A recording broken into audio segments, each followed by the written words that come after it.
Các bác ơi, hôm nay ở trên thị trường hiện tại cái mức quan công này cho em xin giá bao nhiêu nhá?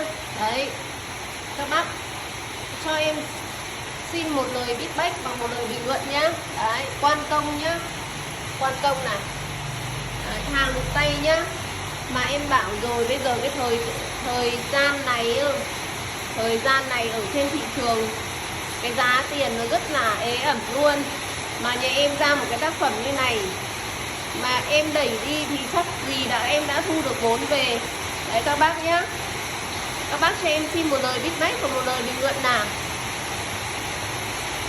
Làm rất là kỳ công nhá các bác này. Đấy, từng chi tiết con rồng này. Đấy, con rồng này nhá. Rất là nhiều, 3 con rồng luôn nhá.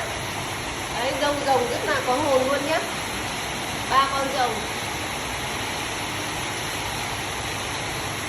Chất liệu gỗ hương ta